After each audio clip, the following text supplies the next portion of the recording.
محترم ناظرین کرام، السلام علیکم ورحمۃ اللہ وبرکاتہ۔ پروگرام آن لائن سوال جواب کے سیشن میں ہم آپ کو خوش آمدید کہتے ہیں۔ ہمارے ساتھ حضرت مولانا مفتی عبدالواحد قریشی صاحب موجود ہیں۔ آپ سے گزارش ہے کہ اس ویڈیو کو زیادہ سے زیادہ شیئر کریں تاکہ اور لوگ بھی مستفید ہو سکیں۔ آج کے اس سیشن میں ہم مفتی صاحب سے آپ کے سوالات کے جوابات جانیں گے، تو ناظرین چلتے ہیں اپنے سوالات کی طرف۔ کاشف احمد سوال کرتے ہیں، میں عالم بننا چاہتا ہوں لیکن گھر والے اجازت نہیں دیتے، اب میں کیا کروں؟ بھائی کاشف، جب گھر والے عالم بننے کی اجازت نہیں دیتے تو اس کی تھوڑی تشریح بھی آپ فرما دیتے کہ گھر والے سے کیا مراد ہے؟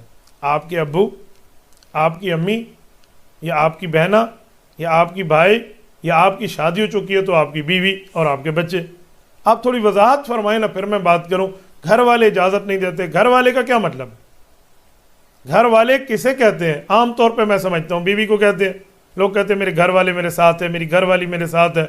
تو اگر بیوی اجازت نہیں دے رہی تو صحیح کر رہی ہے، اسی لیے کہ بیوی کے حقوق ہیں، بچوں کے حقوق ہیں، ان کے رکھوالے ہیں آپ کو اب کیا ضرورت پڑی ہے کہ آپ اٹھ گئے ہیں بھی اب میں نے عالم بننا ہے اور آپ نے اپنی بیوی کے معاملات کو چھوڑ دیا ہے اور اپنے گھر بار کے حقوق کو چھوڑ دیا ہے۔ اور اگر گھر والے سے مراد آپ کے بہن بھائی ہیں تو اصل آپ کے بہن بھائی ذمہ دار نہیں، آپ کے والدین ذمہ دار ہیں۔ اگر والدین اجازت دے رہے ہیں، بہن بھائی انکار کر رہے ہیں، چھوڑو جی، آپ چلیے جا کر پڑھ لیجیے، آپ کے والدین نے آپ کو اجازت دی ہے۔ اور اگر ایسی بات نہیں ہے، آپ کے والدین آپ کو روک رہے ہیں، پھر کسی صورت آپ کو نہیں جانا چاہیے، کسی صورت نہیں جانا چاہیے۔ عالم بننا مستحب ہے، مکمل عالم بننا، لیکن اتنا علم کہ 24 گھنٹے شریعت کے مطابق عمل کر سکیں، موٹا موٹا علم وہ بندے کو پتہ ہو یہ فرض ہے، تو یہ بھی دیکھ لیں۔ اس کے ساتھ اگر ماں باپ کی خدمت کے لیے کوئی اور موجود ہے، ماں باپ کا دین کی طرف رجحان نہیں ہے، اور باقی بہن بھائی ان کی خدمت کے لیے موجود ہیں اور وہ آپ کو عالم بننے سے منع کرتے ہیں صرف اس وجہ سے کہ وہ دینی رجحان نہیں رکھتے، پھر اگر آپ چلے بھی گئے تو آپ کے لیے گنجائش موجود ہے، گناہ نہیں ہوگا، کیونکہ ماں باپ کے معاملات پیچھے صحیح طرح سے ہو رہے ہیں۔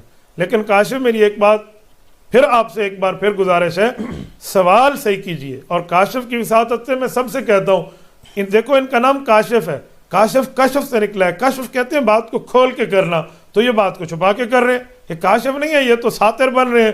تو اس لیے بہتر ہے کہ کھول کے بات کریں، کھل کے بات کریں، سمجھا کے بات کریں، وضاحت سے بات کریں، تاکہ کھلی بات کا کھلا جواب دے کر میں آپ کو آپ کی بات سمجھا سکوں۔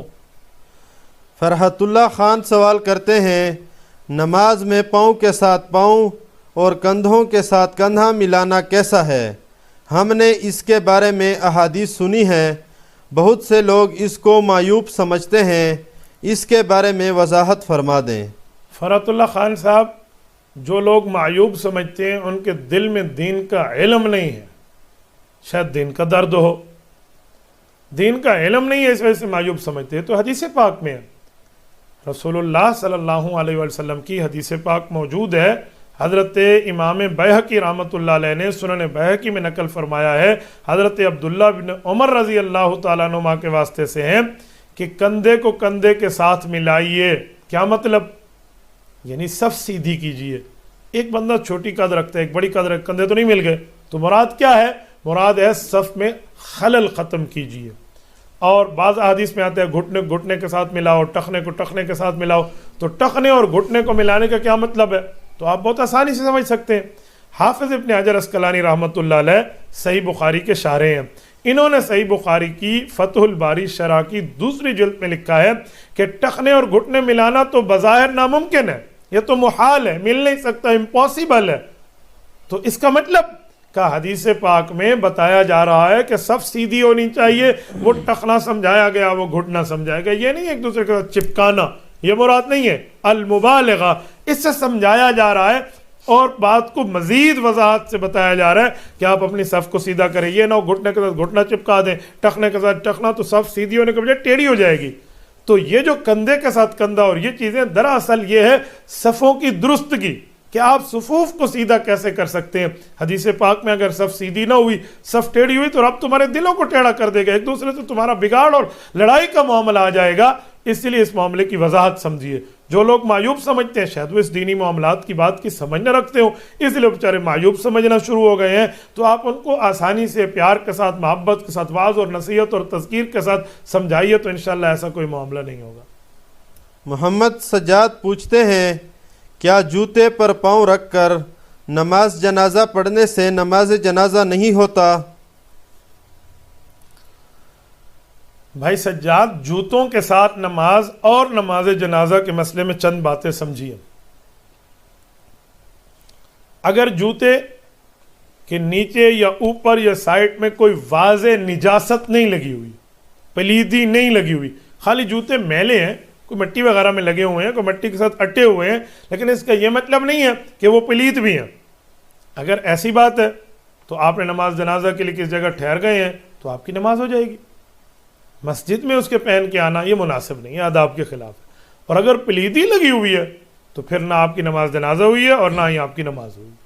اسی لیے جوتے کے معاملے میں یہ بات واضح طور پہ ذہن میں رکھیے۔ لوگ احادیث پاک پیش کرتے ہیں کہ رسول اللہ صلی اللہ علیہ وسلم نے جوتوں کے اندر نماز پڑھی ہے، صلی رسول اللہ صلی اللہ علیہ وسلم من نعلین، رسول اقدس صلی اللہ علیہ وسلم کے جوتے مبارک پاکیزہ تھے۔ حضور پاک علیہ الصلوۃ والسلام کی جوتوں کے ساتھ کسی قسم کی کوئی نجاست کا کوئی اثر موجود نہیں تھا، اللہ کے رسول نے نماز پڑھی۔ اگر آپ کے جوتے بھی ایسے پاک صاف ہیں، بالکل اس میں نجاست سے پاکیزہ ہیں، دھوئے ہوئے ہیں، بالکل صاف ہیں، آپ بھی نماز پڑھیے، آپ کو کون منع کرتا ہے؟ لیکن یہ نہ کہیے کہ اسی طرح ہی نماز ہر وقت پڑھنی چاہیے، جی نہیں۔ آپ نماز جنازہ کے لیے ٹھہرے ہیں، عام ٹائم میں جب آپ جوتوں کے ساتھ نماز پڑھیں گے تو سجدے میں انگلیاں وغیرہ کیسے رکھنی ہے اس پر تھوڑا مسئلہ بنے گا، لیکن نماز جنازہ میں تو سجدہ ہی نہیں ہے نا۔ نماز جنازہ میں کس نے کا سجدہ ہے؟ یہ تو سمجھانے کے لیے لوگ کہتے ہیں نا کہ نماز جنازہ میں آپ ٹھہرے ہو اور آپ کی سجدے والی جگہ پہ کانٹا ہو، تو جب آپ سجدے میں جائیں گے تو کانٹا ایک ہاتھ سے ہٹائیں گے یا دو ہاتھوں سے؟ تو جسے پتہ نہیں ہے کہ سجدے میں نماز جنازہ میں سجدہ ہے یا نہیں ہے، وہ کہے گا بس تھوڑا سا ہاتھ سے ہٹا لوں گا، حالانکہ وہ اس نے سجدہ کرنا ہی نہیں ہے۔ تو جب نماز جنازہ میں نہ رکوع ہے اور نہ سجدہ ہے تو پھر آپ کو کسی قسم کا کوئی پرابلم نہیں ہے، جوتے پاکیزہ ہیں تو آپ اس کے اوپر آپ اس میں پاؤں رکھ کے نماز پڑھ سکتے ہیں۔ اگر جوتوں پر نیچے کوئی پلیتی بھی لگی ہوئی ہے، آپ جوتے اتار لیں، جوتے اتار کے پاؤں اوپر رکھ دیں، پھر بھی آپ کی بلا کراہت نماز جنازہ ادا ہو جائے گی، اس میں کسی قسم کا کوئی مسئلہ نہیں رہے گا۔ فواد احمد پشاور سے سوال کرتے ہیں ایک بندے نے کچھ سال پہلے بیٹے کی پیدائش پر ایک بکرا ذبح کیا، وہ ایک بکرا عقیقے کے لیے کافی ہے یا اب دوسرا بھی ذبح کرے گا یا اثر نو 2 بکرے ذبح کرے گا؟ جواب عنایت فرما دیں۔ بھائی فواد، ایک بات ذہن میں رکھنا، عقیقہ اگر بچے کا ہو تو 2 بکرے اور بچی کا ہو تو 1 بکری، وہاں 2 بکریاں یہاں 1 بکری، وہاں 2 بکرے وہاں 1 بکرا، یعنی یہ فرق ہے۔ مؤنث مذکر جو بھی چل جائے، مسنون مؤنث ہے۔ ویسے اللہ کے رسول صلی اللہ علیہ وسلم نے شاطان کا لفظ آتا ہے، حضرات حسنین رضی اللہ عنہما کے لیے ذبح فرمایا۔ اصل تو یہ ہے، لیکن کوئی والد ایسا ہے اس کی طاقت میں 2 بکرے ذبح کرنا اپنے بیٹے کے لیے نہیں ہے، تو اس نے 1 ہی کر دیا، تو 1 ہی کافی ہو گیا۔ اب اس کو ہم یہ نہیں کہیں گے کہ اب دوسرا بکرا خرید، اب تیرے پاس طاقت اور بس کے پیسے آ گئے ہیں لہذا تیرا بس بن گیا لہذا دوسرا بکرا خرید اور ذبح کر لے، یوں نہیں کہیں گے۔ اور اسی طرح یہ بھی نہیں کہیں گے کہ اب تیرے پاس پیسے آ گئے تو لہذا پچھلا بکرا کل عدم ہو گیا اور وہ ختم ہو گیا، وہ ان کا ہو گیا اور 0 ہو گیا، لہذا ارسر 9 2 بکرے ذبح کر، ایسی کوئی بات نہیں۔ بقرعید تو ہے ہی ایک نا بچی کے لیے، لیکن اگر بچے کے لیے بھی بندے کے پاس حیثیت نہیں ہے، بس نہیں چلتا، اتنی مالیت کی طاقت بندہ نہیں رکھتا کہ 2 بکرے خرید سکے، یہ ہر بندہ خود سمجھتا ہے، تو اگر اس کے پاس صرف 1 جانور کی پیسے بھی ہیں تو 1 جانور اس نے ذبح کر دیا، بس اس کا عقیقہ ہو گیا ہے۔ اب اس کو دوبارہ لازم نہیں ہے کہ وہ دوسرا بکرا ذبح کرے یا ارسر 9 ذبح کرے۔ طیب خان پوچھتے ہیں شادی کے بعد نام تبدیل کرنا کیسا ہے؟ مثلا باپ کی جگہ شوہر کا نام لگانا۔ طیب، شادی کے بعد نام پہچان کے لیے کسی لفظ میں اضافہ کر دیں تو یہ معیوب اور غلط نہیں ہے، بلکہ ٹھیک اور جائز ہے۔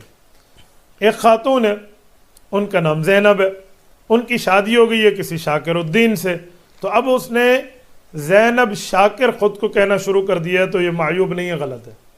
ہمارے ہاں میسج میں یہ فارورڈ میسج، اس دن میں آپ کو یہاں دکھائے دیتا ہوں، شاید میں نے ڈیلیٹ نہ کر دیا ہو، مجھے بھی ایک میسج آیا کہ شادی کرنے کے بعد اگر کسی خاتون نے اپنے خاوند کا نام اپنے ساتھ لگا لیا ہے تو یہ نعوذ باللہ نسل حلال سے نکل گئی ہے، اور یہ اس کو عذاب ہوگا اور یہ ہوگا اور وہ ہوگا، اور پتہ نہیں کیا کیا احادیث نیچے لکھی ہوئی تھی.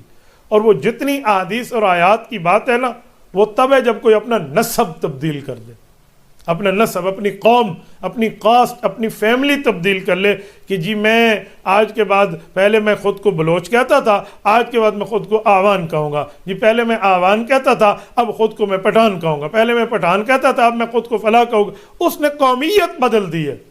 تو وہ احادیث تو ان کے لیے تھی اور ان نے فٹ یہاں کر دیا. تو یہ بالکل غلط ہے، قومیت تبدیل نہ کریں. لیکن اگر خاتون اپنے ساتھ پہچان کے لیے اپنے شوہر کا نام لگاتی ہے تو کسی قسم کی کوئی غلطی نہیں ہے.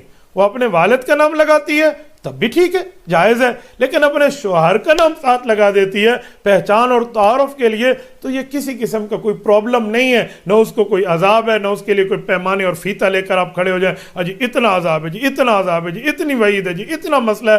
ایسی کوئی بات نہیں ہے. شریعت نے نہ یہاں ڈرایا ہے، نہ یہاں بندے کو وہ دی، شریعت نے چھوٹ دی ہے، اس پر خاموشی ہے. آپ کریں تو بھی ٹھیک ہے، نہ کریں تو بھی ٹھیک ہے، لیکن قومیت وہیں رہے گی، ابوت وہیں رہے گی، ابیت وہیں رہے گی، ولدیت وہیں رہے گی. بنت اور بیٹے ہونے کے لیے اپنے باپ کا معاملہ رہے گا، لیکن اپنے تعارف کے لیے، کوئی پہچان کے لیے، کوئی جو ہے نا کیا کہتے ہیں کسی بات کے لیے خامد کا نام ساتھ لگا دیتی ہے تو جرم نہیں ہے، کوئی بری بات نہیں ہے. شادی کے بعد یہ شوہر کا نام اپنے ساتھ لگا سکتی ہے. رحمت عزیز چترال سے سوال کرتے ہیں کہ مردے کو دفنانے کے بعد اس کی قبر پر جو آیتیں پڑھی جاتی ہیں اس کا کیا حکم ہے؟ تدفین کے بعد آیات پڑھنا قرآن کریم کی کس صورت کی ہے اور کہاں ہے ذرا سن لیجئے. حدیث پاک میں ہے، اور یہ بات مسنون ہے، کہ جب بندہ دفن ہو جائے قبر میں تو تدفین کے بعد اس کے سرانے یعنی سر والی طرف اور اس کے پیرانے یعنی پاؤں والی طرف قرآن کریم کی آیات پڑھنی چاہیے. وہ کون سی ہیں؟ حضرت عبداللہ بن عمر رضی اللہ تعالیٰ عنہما کی روایت بہقی کے اندر موجود ہے کہ حضور پاک صلی اللہ علیہ وسلم کی ترتیب یہ تھی کہ سورۃ البقرہ کی ابتدائی آیات الف لام میم سے لے کر ہم المفلحون تک، اور یہ سر کی طرف پڑھتے تھے، اور سورۃ بقرہ کی آخری آیات آمن الرسول سے لے کر آخر تک فانصرنا علی القوم الکافرین تک یہ ان کے پاؤں کی طرف پڑھتے تھے. تو اس حد تک تو مسنون ہے، یہ احادیث پاک میں. اور اگر اللہ کسی توفیق عطا فرما دے، اس کی اولاد ہو، بھائی ہو، دوست ہو، چاہنے والا ہو، جاننے والا ہو، پہچاننے والا ہو، تعلق والا ہو، وہ مکمل سورۃ بقرہ بھی پڑھ سکتا ہے، اور بہت ساری ٹائم تک، بہت سارے وقت تک بیٹھ کر، وقت نکال کے وہ اس کے اوپر تلاوت کرتا رہے، بیٹھا رہے، زبانی پڑھتا رہے. بہت اچھی بات ہے. صحیح مسلم میں حدیث پاک موجود ہے، سیدنا عامر ابن عاص رضی اللہ عنہ بہت زبردست صحابی ہیں، اعقل العرب، اذہن العرب، ان کا لقب ہے کہ عرب کے 4 ذہینوں میں ایک مشہور ذہین ہے حضرت عمرو ابن عاص رضی اللہ تعالیٰ عنہ. یہ وہ صحابی ہیں جن کے لیے میں ایک بات چلو کرتا جاؤں. جب یہ ایمان لا رہے تھے نا، حضرت خالد ابن ولید کے ساتھ تھے. حضرت خالد ابن ولید رضی اللہ عنہ اللہ کے رسول صلی اللہ علیہ وسلم کی بیعت کر لی، ایمان لا لیا. جب ان کی باری آئی نا تو اللہ کے رسول نے ہاتھ بڑھائے تو ان نے اپنے ہاتھوں کو پیچھے کر لی. اللہ کے رسول نے پوچھا ما لک یا عمر، کیا ہوا؟ یہ عرض کرنے لگے انا اشترط، یا رسول اللہ میں ایک شرط لگاتا ہوں. کہ ماذا تشترط، کیا شرط ہے؟ انہوں نے کہا رسول اللہ شرط یہ ہے کہ میں بت پرستی چھوڑ کے آ رہا ہوں، بہت گناہ گار ہوں، میں نے غلطیاں کی ہیں، گناہ کیے ہیں، آپ کی خدمت میں آیا ہوں، دنیا بھی اللہ بہتر کرے گا، اللہ آخرت بہتر کرے، آپ میرے ساتھ وعدہ فرمائیں، میں آپ کے فرمان کے مطابق زندگی گزاروں گا، آپ اللہ رب العزت سے مجھے جنت لے کر دیں گے. آپ علیہ السلام نے فرمایا عمر وعدہ ہے، اور بتائیں؟ کہ جی اب بیعت کر دو. ان نے ہاتھ بڑھا دیے. یہ عمر ابن عاص رضی اللہ عنہ جب یہ فوت ہو رہے تھے نا تو اپنے بچوں کو کہا، خصوصاً حضرت عبداللہ بن عامر ابن عاص رضی اللہ عنہ کے جو بیٹے ہیں، کہ میری اولاد ہو، تم میرے بیٹے ہو، میری قبر کے قریب بیٹھے رہنا، اوپر مٹی ڈالو گے، پانی ڈالو گے، فشنوا علیہ التراب، پوری ترتیب ہو جائے گی، پانی اور یہ سارا چھڑکاؤ ہو جائے گا. اس کے بعد قرآن کریم پڑھتے رہنا حتی ینحضر الجذور، یہاں تک کہ اتنا وقت گزرے کہ اونٹ پکڑا جائے، باندھا جائے، ذبح کیا جائے، ذبح کے بعد بوٹیاں بنے، بوٹیاں بن کے اس کو تقسیم کر دیا جائے. یہ کچھ رہ کے چاہتے ہیں اٹھ کو ہیج کے وڈیج بنے، اتنا ٹائم لگ جائے. اس کے بعد تم جا کر اٹھنا اور تلاوت ختم کرنا. کیوں؟ حتی استأنس بکم، تمہاری اس تلاوت سے مجھے قبر میں انس ہوگا اور میں انس پکڑوں گا تمہاری اس تلاوت کو. تو حضرت عمرو ابن عاص کی صحیح روایت صحیح مسلم میں موجود ہے. علماء اس کو 8ویں سال میں پڑھتے ہیں, پھر ان کے سر پہ عالم ہونے کی دستار بندی کر دی جاتی ہے اور پگڑی مبارک کو پہنا دیا جاتا ہے. تو یہ قبر مبارک پہ اگر ٹائم ملتا ہے, اپنے والد ہیں, اپنے استاذ ہیں, اپنے شیخ ہیں, اپنے بزرگ ہیں, اپنے محسن ہیں, تو ان کی قبر پہ اتنا ٹائم پڑا جائے. میری والدہ محترمہ رحمۃ اللہ علیہا جب اس دھرتی سے گئی ہیں, 2003 کی بات ہے, نواسوں والی تھی, پوتے تو اس وقت ان کے نہیں تھے, نواسے تو تھے نا. ہماری الحمدللہ 7 بہنیں ہیں اور ان کے کل ملا کر اگر بچے ملائیں تو کوئی 60 سے بھی اوپر پہنچ جائیں گے بچے اور بچیاں. تو الحمدللہ ان میں حافظ بھی ہیں, عالم بھی ہیں, مفتی بھی ہیں, قاری بھی ہیں. تو میں نے اپنے سب بھائیوں کا ذرا بیٹھو نا نانی پر, سارے بیٹھ گئے, نے کلام اللہ پڑھا اور پوری سورت بقرہ پڑھی اور سارے معاملات پڑھے. جب میرے والد محترم رحمہ اللہ کا انتقال ہوا 2007 کی بات ہے, تو الحمدللہ ہم سب بیٹھے, ہمارے بہنوئی بیٹھے, ہمارے بھانجے بیٹھے, ہمارے سارے رشتہ دار, ہم سب نے بیٹھ کے پڑھا الحمدللہ. ابھی حال ہی میں کچھ دنوں پہلے میری ہمشیرہ محترمہ کا انتقال ہوا ہے. اللہ ان سب کی قبروں پر کروڑوں اور رحمتیں نازل فرمائے, اللہ ان کی مغفرت فرمائے. ان کا بچہ حافظ قرآن ہے, بھانجا میرا. میں نے کہا بیٹا بیٹھو. ان کے ساتھ جتنے دوست تھے میرے شاگرد تھے, میں نے انہیں بٹھایا, میں نے کہا پڑھو. تو یہ مناسب ہے, یہ بھی پڑھنا چاہیے جو مسنون ہے, سر اور پاؤں, اور اس کے بعد یہ بھی پڑھنا چاہیے. تعلق ہوتا ہے, یاری ہوتی ہے, یاری ہمیشہ تک نبھائی جاتی ہے. تو یہ تلاوت جاری رکھنی چاہیے, یہ پڑھنا چاہیے, یہ بہت بہتر کام ہے. اللہ ہمیں اس کی توفیق عطا فرمائے. ابو اکامہ سوال کرتے ہیں, جب روح جسم سے نکل کر جنت کے پرندوں کے پوٹوں میں چلی جاتی ہے تو پھر قبر میں عذاب و ثواب کیسا ہوگا؟ میرے بھائی, میرے خیال میں آپ کو مسئلہ حیات الاموات پر یا تو مطالعہ نہیں ہے, اور اگر مطالعہ ہے تو کامل نہیں ہے, یا آپ کسی مماتی اور غیر مقلد ذہنیت والے کے ساتھ اٹھتے اور بیٹھتے ہیں. تو بیٹا, کرونا وائرس والوں سے جان بچاتے ہو تو یہ ایمانی وائرس ہے, ان سے اپنا ایمان بچائیں. اور ساتھ ساتھ میں آپ کو سوال کا جواب بھی سمجھا دیتا ہوں. جب روح جسم سے جدا ہو جاتی ہے تو پھر کیا ہوتا ہے, کہاں تک جدا رہتی ہے, کب تک جدا رہتی ہے, اس جدائی کا مطلب کیا ہے, اس جدائی کا کیا مطلب ہے؟ سورت نمبر 39 سورت زمر آیت نمبر 42 رب العزت ارشاد فرماتے ہیں, اللہ یتوفی الانفس حین موتها واللتی لم تمت فی منامها فیمسک التی قضا علیها الموت ویرسل الاخرى الى اجل مسمى ان فی ذلک لآیات لقوم یتفکرون. اس آیت پر تو کبھی غور کر لیں. رب العزت نے اس میں 2 بندوں کی بات کی ہے, ایک سونے والے کی اور ایک فوت ہونے والے کی, کہ ان دونوں کی روحیں میں قبض کر لیتا ہوں. سونے والے کی اٹھتے وقت آ جاتی ہے اور فوت ہونے والے کی ایک مقررہ وقت تک اللہ کے پاس رہتی ہے. میں سوال کرنے لگا ہوں, روح تو دونوں کی نکل گئی جیسے قرآن کریم نے کہہ دیا, تو آپ کہتے ہیں جب روح نکل گئی تو جسم کو کوئی احساس نہیں رہتا, تو پھر سونے والا جو ہے جس کی روح نکل جاتی ہے اس کو کوئی احساس نہیں ہے, تو سونے والے کے لیے الارم کیوں بنا؟ الارم لگاؤ, میں اتنے بجے اٹھوں گا, الارم لگا دیا. تو سونے والے نے الارم کیوں لگایا؟ کہ میں اٹھ کر سنوں گا, پھر تو لگانا ہی ضائع ہے, یا سن کر اٹھوں گا تو پھر تو اس کا معنی روح کے بغیر تعلق سے یہ بھی سن رہا ہے. تو یہ آپ کو کس نے کہا کہ جب روح نکل گئی اب جان سے کوئی تعلق ہی نہیں رہا اور کسی قسم کا کوئی اس کو احساسیت اور محسوسیت نہیں رہی؟ بیٹا, جب روح نکل جاتی ہے تو اس کا کیا مطلب ہوتا ہے کہ اب کسی قسم کا کوئی تعلق باقی نہیں ہے. جب آپ کے والد محترم سو جاتے ہیں قرآنی حکم کے مطابق تو روح نکل جاتی ہے, جاگتے وقت ان کی روح آتی ہے, تو اس وقت آپ کی والدہ محترمہ عدت میں بیٹھتی ہیں. کسی باتیں کر رہے ہیں میرے بھائی؟ روح نکل جانے کے بعد معاملات جسم کے ساتھ رہتے ہیں. بندہ خواب دیکھتا ہے, اس خواب کے اثرات جسم پہ پاتا ہے تو غسل کرتا ہے نا اٹھ کے نیند میں جو کچھ دیکھا جسم پہ اثرات آئے یا نہ آئے. کوئی بندہ ڈراؤنا خواب دیکھتا ہے تو جب اٹھتا ہے ویسے ڈرا ہوتا ہے, جسم پر اثر موجود ہے. اچھا خواب دیکھتا ہے تو اس پر فرحت کا ایک مسرت کا اور خوشی کا ایک ماحول اس کے اوپر موجود ہوتا ہے, تو کیفیت اس پہ نظر آ رہی ہوتی ہے. اور کوئی چیز کھا رہا اور اٹھ جائے تو اس کی بازوں کا لذتیں محسوس ہوتی ہیں زبان میں. اور اس طرح کوئی لڑائی ہو رہی اور کسی جانور نے سے پکڑو, پنجوں میں دبوچا ہوا ہو اور اچانک اٹھ جائے تو پھر بندہ کیفیت تو رہتی ہے. تو روح تو نکلی ہوئی ہے, جسم کے ساتھ کیفیت کیوں ہے؟ تعلق کی وجہ. اس جسم کے ساتھ ہے. کتنا عرصہ اس میں رہی ہے؟ اب تعلق کی وجہ سے تو رہے گی. تو وفات کے بعد جب روح نکل جا رہی ہے تو وفات کے بعد اس جسم کے ساتھ معاملات رہتے ہیں، تعلقات رہتے ہیں. آپ کہیں گے کیسے؟ صحیح بخاری جلد نمبر 1 کتاب الجنائز باب قول المیت، امام بخاری رحمۃ اللہ علیہ حدیث پاک لائے ہیں.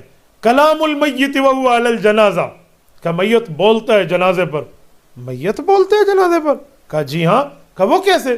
صحیح حدیث صحیح بخاری کی.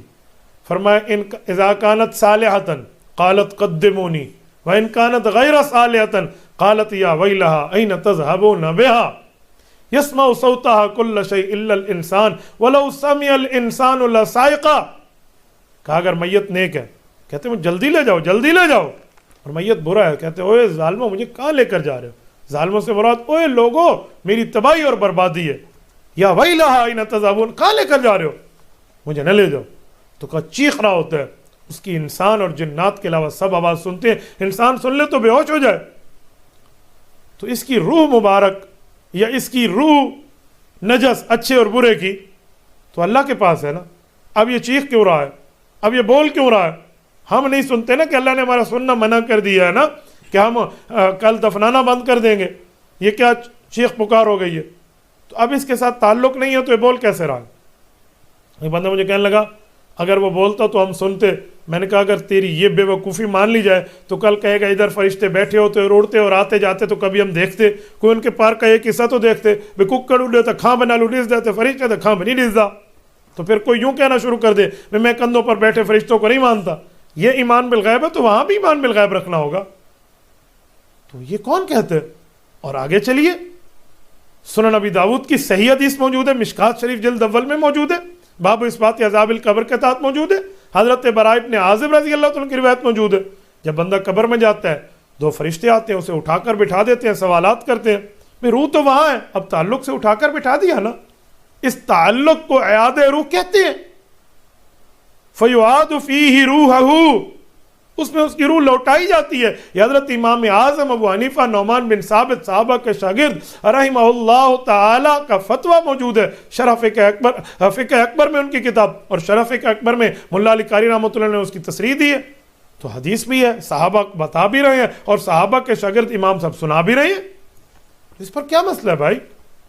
تو یہ جو اٹھا کر سوالات ہو رہے ہیں وہ ٹھیک ہے تو جنت کا باغ بنا، برا ہے تو جہنم کا گڑھا بنا اس کی قبر، یہ کہاں جائے گا؟ آپ نے کہہ دیا ابھی روح نکل گیا تو اب کچھ نہ ہوا. یہ کیسی بات ہے بھائی؟ معاملات رہتے ہیں. مکمل روح کا دخول اس بندے میں اس وقت ہوگا جب قیامت میں اسے اٹھایا جائے گا. وَإِذَا الْقُبُورُ بُعْثِرَتْ، اٹھایا جائے گا جب کھڑا کیا جائے گا اس کو، مکمل روح اس میں آ جائے گی. اب روح کا تعلق رہے گا اور روح کے تعلق سے نیک ہے تو اس کے لیے جنت کی لذت ہے، برا ہے تو جہنم کی عذاب ہے. اللہ پاک محفوظ فرمائے اور مسلمان کو. تو ایسی کوئی بات نہیں ہے. مجھے لگتا ہے آپ کی اٹھک بیٹھک، آپ کا آنا جانا، آپ کی الیک سلیک، آپ کا تعلق، آپ کے معاملات، آپ کے معاشرات، آپ کی مسرت مدارات، یہ کسی مماتی ذہنیت والے کے ساتھ ہے، یہ کسی غیر مقلد ذہنیت والے کے ساتھ ہے. بیٹا اس سے بچیے. اپنا عقیدہ اپنی جان سے زیادہ بچا کر رکھیے. جان چلی گئی دنیا ختم ہو جائے گی نا، ایمان چلا گیا تو دنیا آخرت ختم ہو جائے گی. اللہ محفوظ رکھے. تو اس لیے شبہات پیدا کرنے والوں کے ساتھ نہ بیٹھا کریں، شبہات توڑنے والوں کے ساتھ بیٹھا کریں. شہوات بتانے والوں اور سمجھانے اور پیدا کرنے والوں کے ساتھ نہ بیٹھا کریں، شہوات کا علاج کرنے والوں کے ساتھ بیٹھا کریں. یہ بات یاد رکھو. میں کئی بار ایسا سناتا ہوں، 2 باتیں کسی اشکال کے طور پہ سمجھ آئے نا، وہ عام بندوں کو کہتے ہیں ہاں بھائی بتاؤ بتاؤ بتاؤ. بعض بندوں کو یہ باتیں سمجھ نہیں آتی نا روح کے تعلق، تو وہ چیلنج کرنا شروع کر، تمہارے باپ دادا جواب نہیں دے سکتے، ہاں جی ہم دے رہے ہیں. باپ دادا تو بہت بڑی بات ہے، ہم آپ کو بتا رہے ہیں جی سن لیجئے. تو یہ کون سی بری بات ہے؟ آپ میری بات کو ذرا اپنے ذہن میں سما کر بٹھا کر سمجھیے نا. آپ کو سمجھنا ہے پھر مجھے کہنا، یہ نہیں ہو سکتا. بڑے بول سے رب بچائے. اللہ رب العزت نے ہمیں یہ چیزیں سمجھائی ہیں، اللہ کے فضل سے ہمیں اساتذہ سمجھی، اللہ نے سمجھا دی ہیں. تو جب سمجھا دیا تو ہمیں سمجھانے کا فن رب العزت نے عطا فرمایا، تو میں آپ کو سمجھا رہا ہوں.